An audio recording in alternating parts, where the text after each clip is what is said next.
Hello and welcome to the Meaning Academy podcast. I am Dr. Daniel A. Franz, Dr. Dan, with my good friend, Dr. Baruch B. Halevi, representing part of the Meaning Academy and our desire to continue to bring the great messages of Dr. Viktor Frankl, logotherapy, and meaning, purpose, and resilience to all of you out there who have been enjoying it and learning from it and growing from it.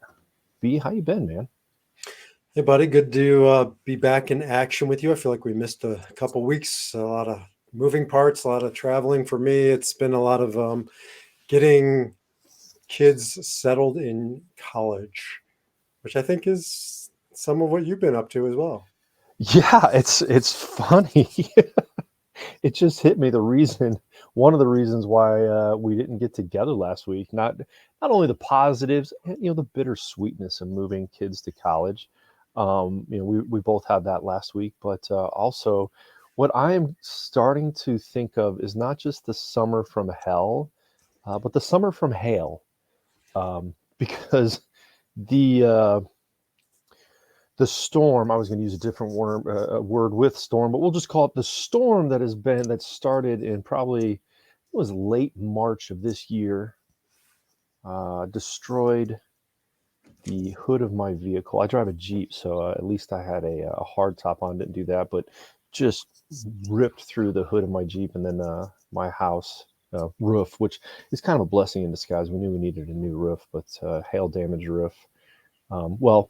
The ironic thing is, because the hail damage up there is the reason why the sign behind me and everything here in the Dr. Dan studios had to change, because over there in the old corner, because of the roof, that gets wet. It floods here every time it rains, and part of the summer from hail. But my personal journey from the summer from hail started, about the same time. Be just something as simple as goofing with the dog late one night after a rainy day, having a great time with the puppy Daisy. And I went one way, my knee went another one. And I heard one of those sounds you hear sometimes in like a football game or a soccer game, where people really end up screaming at the end of that sound. I'm like, man, that's smarts. And so I've been dealing with that all summer long, trying to get better. And here's the funny thing, like just bits and pieces of doctor's visits and physicians.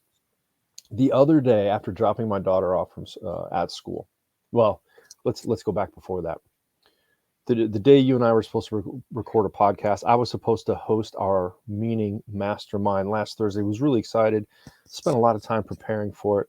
I was sitting on a client call, wrapping it up. It is I'll never forget the time. It was 10:55 a.m. A storm again, the summer from hail, just a storm rolling in, nothing big, but my internet connection's not doing well. And so I look over, I'm standing up in the area where all my internet is upstairs, just trying to get a good signal. And I'm looking at the router and it's going blue, red, blue, red. That's not a good sign. I mean, what else happens when lights go blue, red? Usually you have an officer behind you or something. We don't want to see red and blue lights flashing. It's never a good thing. And so I'm looking at this router, and from out of nowhere comes, the loudest boom I think I've ever heard in my entire life. And lights are just explosion light. I'm like, oh, okay, I'm dead. It's over. I have no more worries. My suffering is gone. I think I've died. And then I recognize the poor individual on the other side of my headset's going, are you okay? And what did you mean by those words? That doesn't sound very therapeutic. So I'm in the middle of apologizing, but also realizing my house, my internet tower, had been hit by lightning, blew up the ground around it, traveled underneath my house, back around to the router I was looking at, and blew it up in my living room as I was staring at it. My favorite picture you sent me was the ground charred between the tower and your house. That's pretty remarkable. Yeah, there was a trench that the line went through, and the lightning actually blew the line out of the trench. There was internet line hanging from the trees around me. So my first thought, before calling you, my friend, was, oh my goodness, is my daughter okay upstairs? I race upstairs, check on her. she's good. And then I start to do damage control and literally picking up shrapnel, plastic pieces, power surge protector all over the place. And then I think, honestly, second thought, everybody's safe, good. Oh my God, I got to get a hold of B. I'm supposed to host the meeting mastermind. This is important stuff, and I can't.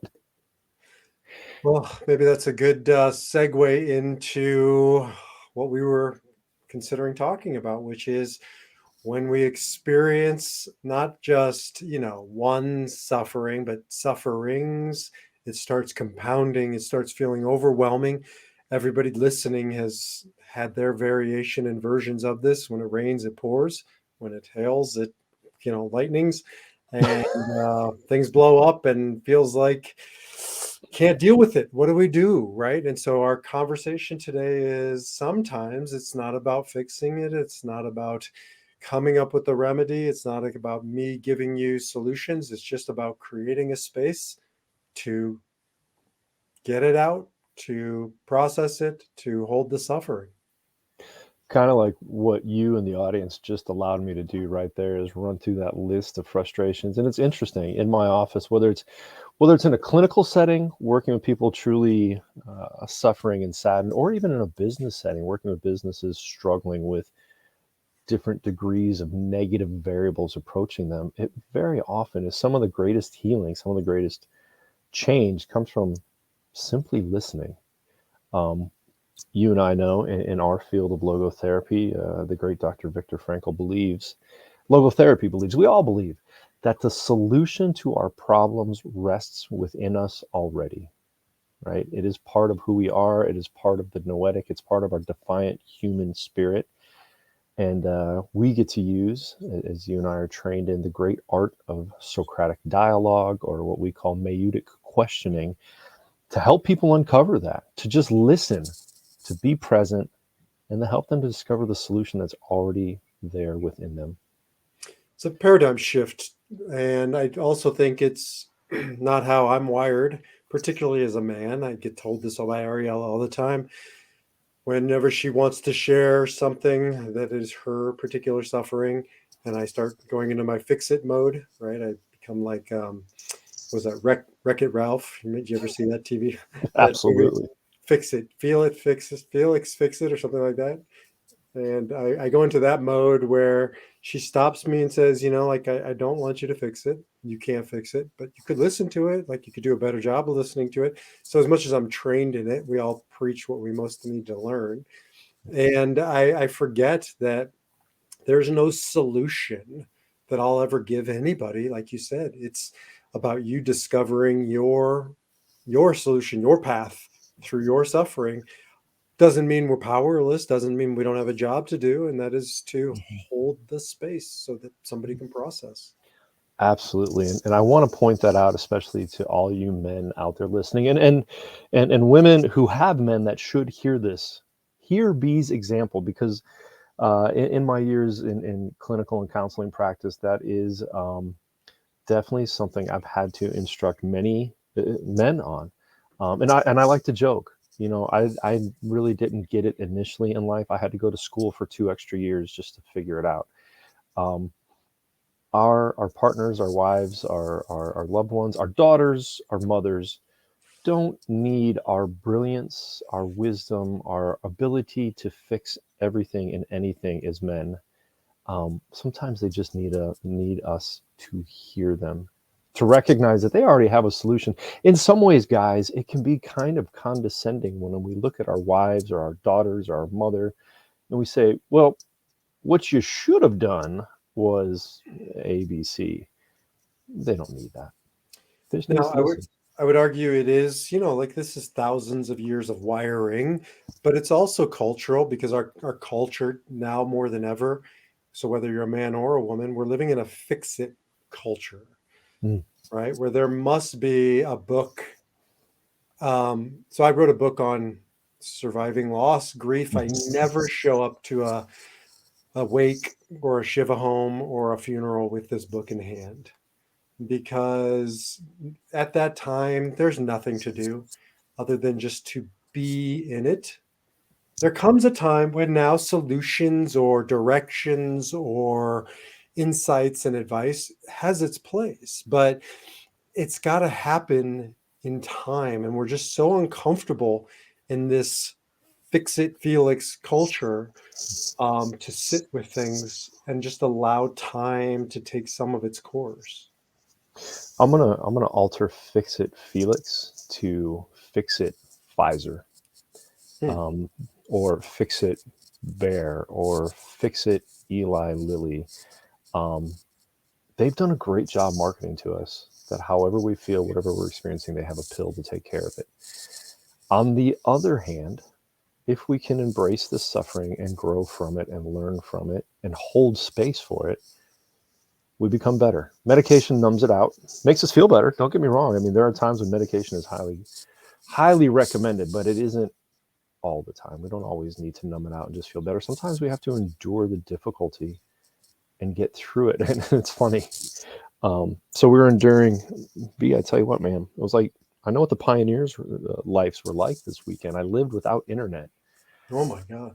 I know, for 3 days, brother. It was crazy. Like, and it's not just no internet, but like that means no TV, no Netflix, no Disney Plus, no Amazon. We had to talk to each other, B. And then I feel bad for your wife. you should.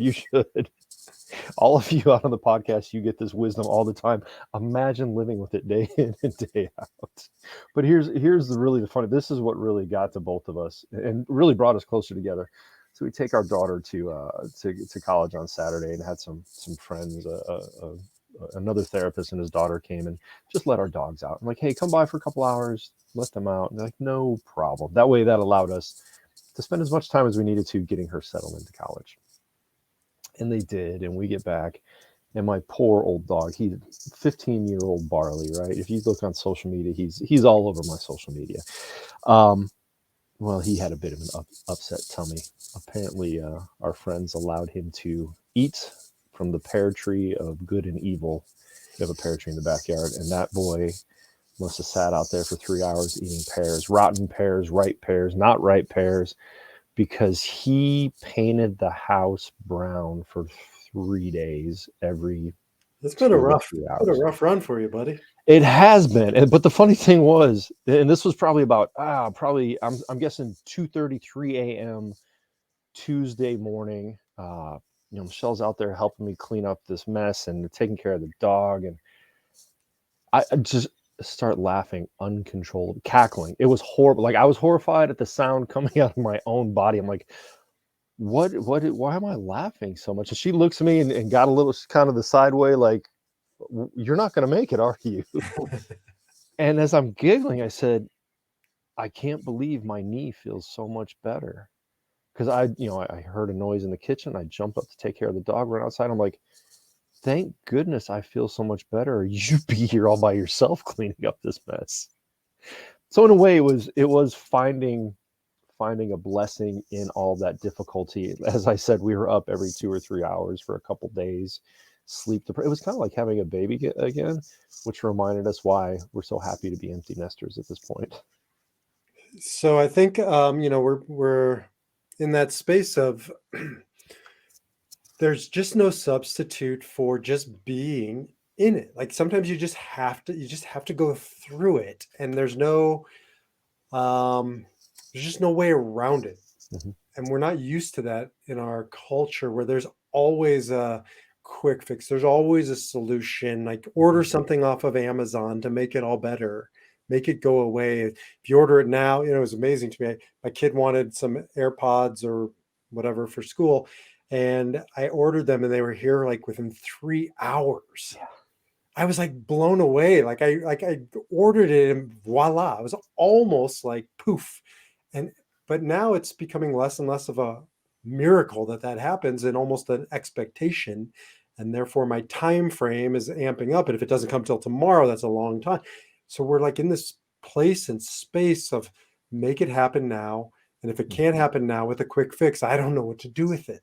Mhm. And I think that's part of our challenge today is can we learn how to be in suffering, sit in suffering, and just kind of work through the pairs? Well done. Oh, you got me there. Work through the pears. Uh, there's a lot of pears In to all of work their glory. and all their digest. Anyway, yeah, a couple thoughts. You just totally derailed me, bud. That was great. I can't get those Yes. pears out of my mind. One for Um, B. One for B. I remember this used to drive me nuts as a kid. My mother would always say, "Well, patience is a virtue." I'm like, "What the hell does that mean? I don't even know what a virtue is, but I know I don't like patience. I don't like waiting." And you've heard me say this many times. There's good research out there that the Industrial Revolution has caused the world life to speed up at incremental paces, right? That we can feel it.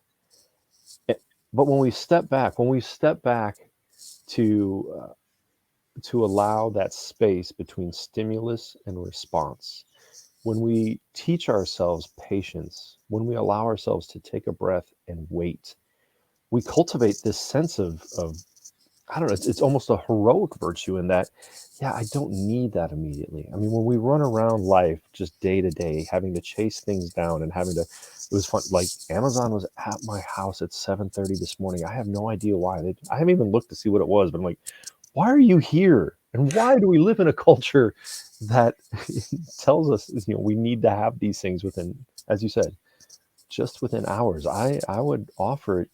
It may not be healthy for us. So let's unpack that word because your mother's a sage. Patience is a virtue, but patience. I love playing with words, and the word patience comes from Latin pati, which means suffering, right? So by definition, suffering is about waiting. There's a great book by Sue Monk Kidd, who wrote many famous books, but one of them is called something like The Waiting Heart. And it's all about the second half of life, cultivating the ability to just be patient, to just sit, to allow think time to work her magic. Patience. And that patience, if I remember correctly, wisdom, justice, patience, courage. No, temperance, courage, wisdom, justice, temperance, courage. The four great Stoic virtues. Patience is in there, and kind of each one of those. This goes back to all kinds of philosophies over the past thousands of years. But again, in the past few hundred years, we have this drive to make everything happen faster, and I don't think it is sustainable. I think that is part of the reason why we don't know how to suffer anymore.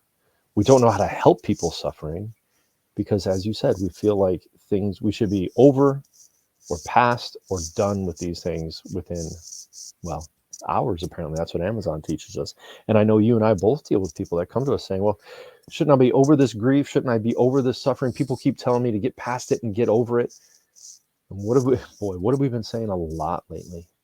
There is no way, the only way through it is through it. You have to endure it and experience it and allow it to change you. And once you understand, like a friend going through suffering, you're not there to fix it. You're not there to do anything other than patience, to hold the suffering. That's a gift. Mm-hmm. I shared with you this quote by Henry Nouwen, who's a well known Christian theologian. When we honestly ask ourselves which person in our lives means the most to us, we often find that it is those who, instead of giving advice, solutions, or cures, have chosen rather to share our pain and touch our wounds with a warm and tender hand. And like that is what a friend, that is what a spouse, that is what a child, whomever is really asking from us. All they could possibly ask from us is to just be present with us and sit in it with us. And that is a gift. And when people start realizing this, it makes it a lot less scary to show up at somebody's bedside or Mm-hmm. somebody's, again, wake, to be with them and their family during that time, because there's nothing you need to do. In fact, the more you do, usually the worse it gets. So Mm-hmm. don't do anything and just know that, showing up is the gift. Yeah. So this is where I give away the secrets of psychotherapy, right? We were talking about this earlier. We don't want to give away the secret sauce, but here's the secret sauce. That's often a large portion of what we do as logotherapists and psychotherapists. Just being present. Not enough of us know how to be present and to truly listen and to witness to somebody's suffering, whether it's at their deathbed or whether it's somebody else's that they're grieving or a loss or a difficulty. As you said, so often we hear in our times, sometimes it's about showing up, being present. And that can be freeing. You don't have to have the answers. My goodness, you and I have studied the answers for, I don't know, 50 years between the two of us. We don't always have the answers. Sometimes the answer is, I can be here for you and just be witness to your suffering. So many people miss like they unconsciously or consciously avoid a friend who's going through suffering, a Mm. divorce or loss of a loved one because they don't know what to say. And so they spend their life running from the opportunity. The opportunity is just like just people appreciate this. I mean, having done hundreds of funerals, I can tell you, people just appreciate when you just show up. You Mhm. don't have to bring flowers. Don't bring flowers. In fact, you don't have to bring anything. You don't have to do anything. Just show up. It's so freaking simple, but it's terrifying. Why is it? Why do you think it's so terrifying? Back to our culture. It's like I'm Mm. supposed to have answers. I'm supposed to do something. I'm supposed, it's like we have not been taught the art of just being present. It is not part of our culture. We don't do presents. We do presents. We don't do presents, and it's almost to the point where it's seen as like weak. Right? What do you mean you showed up empty-handed? What do you Mm. mean you didn't do something, volunteer something, right? No, like just being present is enough. I think partially in my work at the Enneagram comes down to everybody's dealing with their not enoughness in different ways. We all feel like we're not enough. So we go through our Enneagram type to try and be enough, but you are enough. Like how much of that is our message to people on the journey? You are enough, and we don't Mhm. believe it. I think I can reflect back on some of my work this week and really, remember some people who feel like they have to be everything to everyone. And that is often where not enough comes from. I have to make all of these people happy. I mean, I have to make all of these people whole. I have to have the answers for all of them. And the real answer is no, you don't. Be you, be authentic, be present, be just be there. Yeah, I mean, it happened to me early in my days as a rabbi when I would get challenged theologically. Why do bad things happen to good people? I just lost my daughter. Tell me, Rabbi, why this happened? I used to try and like be God's spokesman. Like what arrogance. And finally I got to this place where it's like, I don't know. I'm just a schmuck just like you trying to live their life and figure it out. But I can just be here and I can Mhm. let you shout at me and I can absorb that as an act of compassion so that you can work through your suffering. And if that's what you need right now, then I'll absorb that and I'll hold that. I won't take it on, but I'll hold it for you so you can work through your pain. Let's talk on that really quick because I think that's something unique to both of our trainings. I will not take that on. We can't help but be impacted by the people's lives we touch. And as any human trying to help another person, just to bear witness, to be with them, you can't help but be touched by. But as you said, that doesn't mean you have to take it on. You don't have to be in. There's a therapist I work with that says, I won't go down in that hole with you, but I'll hold the light and be ready to help pick you back up. Right? We can't always go in. We can go into the depths, but we can't carry those depths with us throughout our lives and our days as well. So that's always an important one. When you're going to be with somebody, when you're going to bear witness, when you're going to try to help somebody, it doesn't mean you have to take it on and carry the burden all the time for them. It's a difficult balance to have as a professional, but equally as a layperson just trying to be helpful to another human being. Yeah, and I think that helps people going into other people's suffering that you might get yelled at, you might get blamed, you might get it's not doesn't mean it's yours. You don't have to own it. Hmm. You can allow, it's the Buddha who's attacked by some passerby yelling at him with anger and the Buddha says, if I were to give you a gift, young man, and you didn't accept it, to whom does the gift belong? And the man says, if you give me a gift and I don't accept it, it's yours. And he says, that's how I feel about your anger. Like, you're welcome to be angry. You're welcome to scream and shout. I don't accept it. I'll hold the space so you can work through it. I'm the Buddha in this situation, and but I'm not going to take it on as mine. It's yours, and as an act of love, I'll let you work through it. Now, it doesn't mean, anybody listening, that you have to endure abuse, right? It doesn't mean that you have to allow people to walk on you. But I do think of my job sometimes as the cosmic garbage collector, of holding out the garbage can and just letting people, dump into the garbage can. And when they're all done, like tying the garbage bag up and throwing it in the heap. That's an interesting point. In a less metaphoric sense, what do you really do when you feel that trash can of what you've taken from people? What do you do to tie up that bag and give yourself some relief and to discard maybe some of the negative emotions that have been thrown your way? So this is totally random, but it's funny. So I just went to the grocery store to buy garbage bags, and my 12-year-old was with me. And we got to there's now like 50 types of garbage bags, right? Like everything else. And there was one that's scented. And my son looks at me and goes, "Who the hell wants good smelling garbage?" And it was just this moment of, that's so true. Like there's a reason why shit smells like it does. Wayne Dyer says, so we'll get rid of it. Right. So you Well, don't keep and let me tell you, I mean, digested pears really smell that way pretty pretty poorly. put them in any kind of garbage bag you want, but if it has perfume, that just, what are you masking? Like, get rid of it. There's nothing like the scent of lavender and dog diarrhea in the same compartments. That's So, so but his point true. is so well taken, and it's to your question of what do you do with it? You bury it, Yeah. right? You put it in a landfill. You get it out of your house. Sure. Well, and I was looking for more practical. But it's ironic you brought it up. Dang it, I forgot I had to order new trash bags from Amazon. If I did it in 5 minutes, I could be here yesterday. So I'll worry But about that later. But yeah, but that's to your point, though. It's like the point about scented garbage bags. Like, what, you going to keep it around long enough that you need to scent it, or are you going to dispose of it properly? And you're asking me for practical solutions, and that's true. We need proper ways to dispose of this. Hmm. So let's talk about some strategies, some practical tools of how you tie up the garbage bag when people have left it on your doorstep.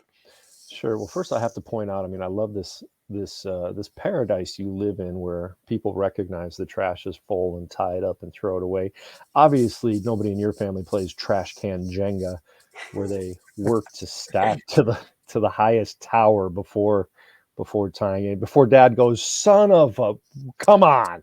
But again, now within the past 5 days being empty nesters, there's only two people to blame here, so nobody else gets to play trash can Jenga.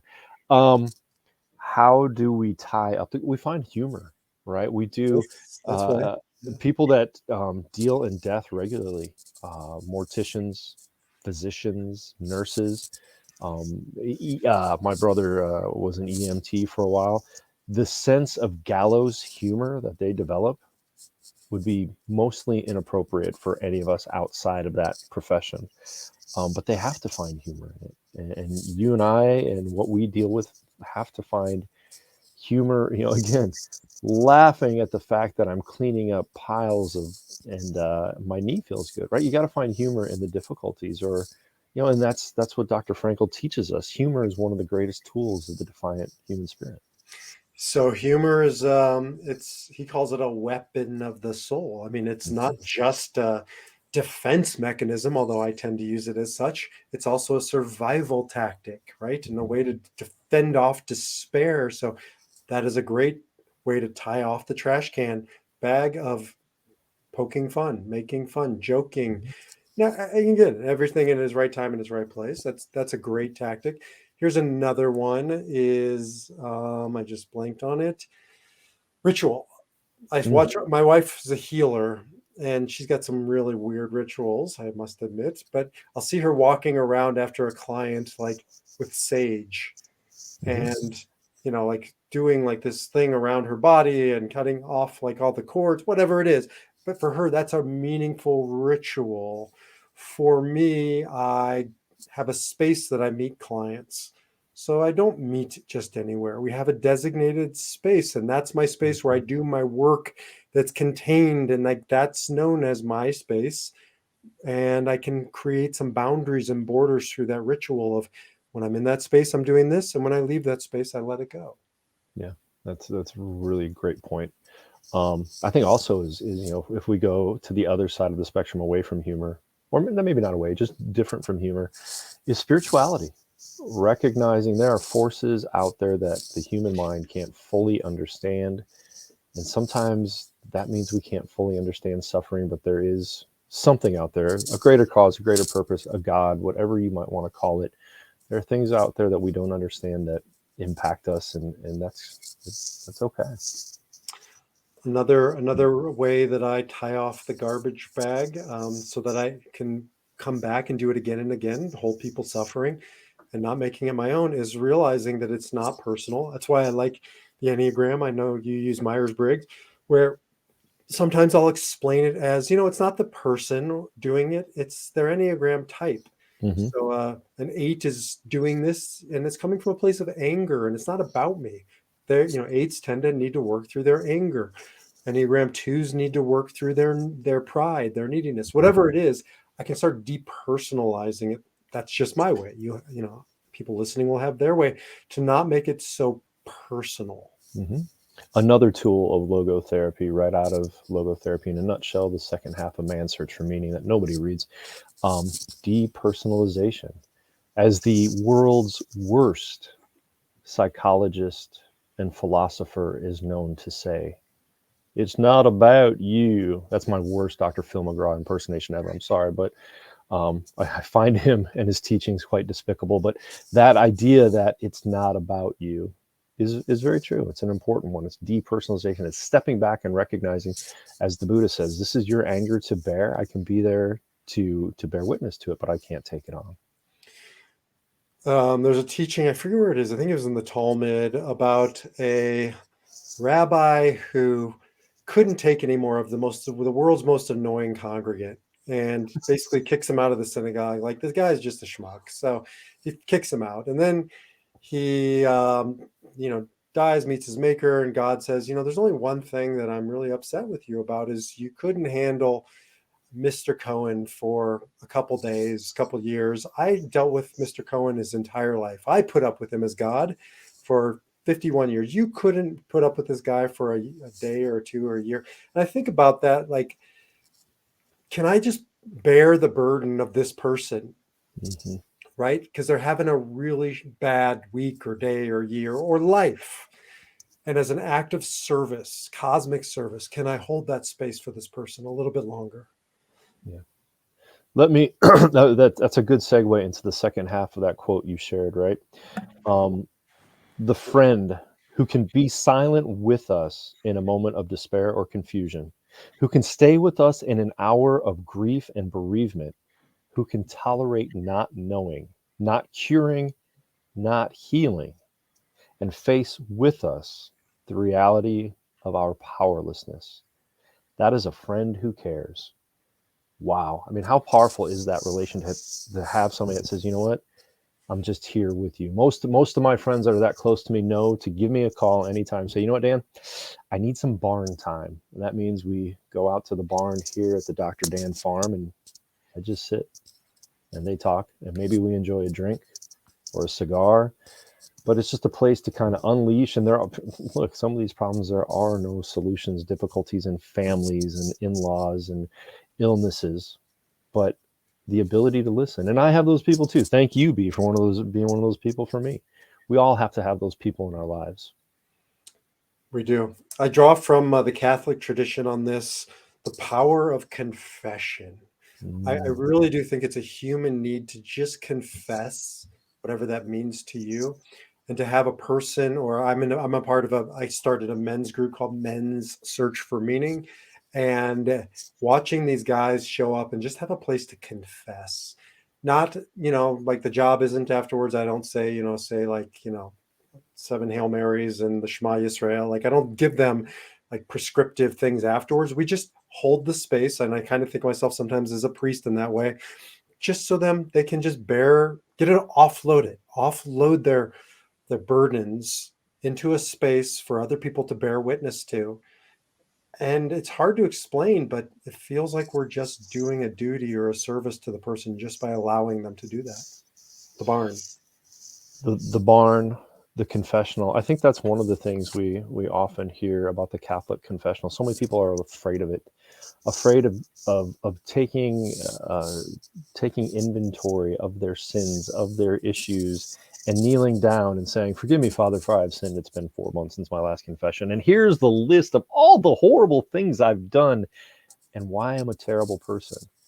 But you're right. There's some goodness. It's scary to come to that, to recognize our flaws. In the 12-step literature, it's called a moral inventory, and it can be a very powerful thing. Sometimes we can just do that at the end of the day. Where did I fail myself, my family, my God, my spirits, whatever it might be? Where did I fail, and what do I want to do better again tomorrow? Sometimes it's helpful to have somebody else look at you and say, well, maybe there's a couple things you could do differently, but in the end, man, you're a human, you're flawed, you're broken, and all you can do is keep trying day in and day out. And you hear secular people almost in this day and age poking fun of the confessional idea, like, oh, what, now it's all better and now you're forgiven. It's it's much deeper than that. It's the human need to give voice to that monster that's in all of us, and different monsters at different times, different darkness, and to be able to not only say it, but to have another human being with the capacity to receive it, to hold it, and Mhm. to bear witness to it and not turn you away as if you're a monster, right? Because Yeah. we're all dealing with that darkness. And to have another person or a group or a professional create that space, hold it, and so that we can not only get it out, but also still be received. That's a profound and powerful process. Yeah, as a part-time devout Catholic, part-time questioning Catholic, I can tell you, yeah, you go into that room with another person and spill your guts, and they say, "Hey, you're human. It's okay. Go think about these things." Yeah, More it than that, does. you're Like, loved. You're it loved. does get all better. Right? You're loved. Christ loves you, and Yeah, that from that paradigm, that's not mine. yeah, And like that, whoa, like, wow, yeah. you're still loved, not in spite of it, because of it. Like that's a paradigm shift.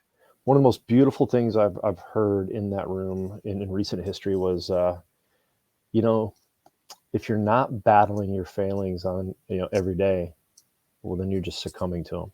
It's like, wow. If you're not recognizing your own struggles on a regular basis, well, you're just giving into them. That's that idea of that if you're not moving forward in life, you're moving backward. And so it's about, I mean, I guess we wrap it up here, but um, it's about creating a space, as what's his name? The psychologist called it positive, unconditional regard. Carl Rogers, Carl Rogers. unconditional positive regard, Unconditional UCR. positive, right? Mhm. Unconditional positive regard. I'm going to hold a space for you where literally there is no judgment. There's nothing you're going to say that's going to disgust me, cause me to walk away. I will create this unconditional space for you to bear your burdens and tell you in 1,000 different ways. And you're loved not in spite of your wounds, your shatterings, your brokenness, because of it. Like that is the ultimate gift. Beautifully stated. And that's what we can do as we started. And as the quote you shared says, that's what we can do for each other. You don't have to be a logotherapist or a therapist to do that. Sometimes just being present and bearing witness to each other's difficulties, sufferings, sins, grief, loss can be very powerful. You don't always have to have the answer. So hey, let's this is the Meaning Academy podcast. You can find out more about the Meaning Academy at themeaningacademy.com. Check this out. As of yesterday, we were taking a pause from our meaning masterminds at 3 o'clock Eastern on Thursdays. But a group of meaning seekers said, you know what, we're going to continue to hold this space for each other as you, Dr. Dan, and Dr. B, and Dr. Elise go into the tower of logotherapy to consult with the great logotherapists throughout time to design the curriculum and to really find out where the Meaning Academy goes. We're taking a bit of a break. We're creating capacity so we can do more for the Meaning Academy. Uh, a group of meaning seekers said, we're going to keep doing this. So if you are interested, hop on themeaningacademy.com, sign up for our weekly newsletter, and just get a reminder and a link for us to let you know Thursdays, 3 p.m. Still going to have the Meaning Masterminds. Different people will be there. B and I may pop in from time to time, but we will not be facilitating, as we said, maybe as much as we used to. And there's a lot more coming out from the Meaning Academy here, hopefully in the near future. Amen, brother. This is a good one. Thank you. And thanks for having the courage to begin this conversation by sharing some of the sufferings of your heart. And, go get out there, read Man's Search for Meaning. Anybody listening, as a pathway to healing the broken heart and moving forward and holding that space for others. So until the next time, I just blanked on our sign Live off. your life with meaning, purpose, and resilience. Amen. Talk to you soon. Take care.